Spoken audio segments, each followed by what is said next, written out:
વડોદરામાં દારૂબંધી પર સવાલ ઉઠ્યા. બાપોદ પોલીસ ઊંઘતું ઝડપાયું. ગુજરાતમાં કાગળ પરની દારૂબંધીના પોકળ દાવાઓનો વધુ એક વખત પર્દાફાશ થયો છે. વડોદરા શહેરના બાપોદ પોલીસ સ્ટેશન વિસ્તારમાંથી સ્ટેટ મોનિટરિંગ સેલની ટીમે દરોડો પાડીને 400થી વધુ વિદેશી દારૂની પેટીઓનો મોટો જથ્થો ઝડપી પાડ્યો છે.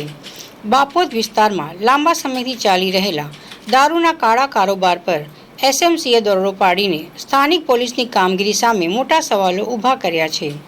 પોતાના જ વિસ્તારમાં આટલો મોટો દારૂનો જથ્થો ઘૂસી ગયો છતાં સ્થાનિક બાપોદ પોલીસ સંપૂર્ણપણે ઊંઘતી ઝડપાતા પોલીસ ખાતાની નિષ્ક્રિયતા સામે લોકરોષ ફાટી નીકળ્યો છે.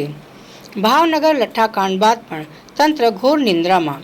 તાજેતરમાં જ રાજ્યમાં ભાવનગર લઠ્ઠાકાંડની ગંભીર ઘટના સામે આવી છે, જેણે સમગ્ર ગુજરાતને હચમચાવી મૂક્યું.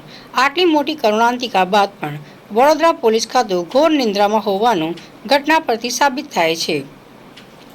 સ્થાનિક લોકોનો આક્ષેપ છે કે ગુજરાતમાં દારૂબંધીનો કાયદો માત્ર કાગળ પર સીમિત રહી ગયો છે અને બુટલેગરો બેફામ બન્યા છે. દારૂનું ખુલ્લેઆમ વેચાણ થવાના કારણે સ્થાનિક યુવાધન દારૂના રવાડે ચડીને બરબાદ થઈ રહ્યો હોવાના ગંભીર આરોપો પણ લોકો દ્વારા લગાવવામાં આવી રહ્યા છે. હાલ એસએમસીની ટીમે સમગ્ર મુદ્દામાલ જપ્ત કરી આગળની તપાસ હાથ ધરી છે.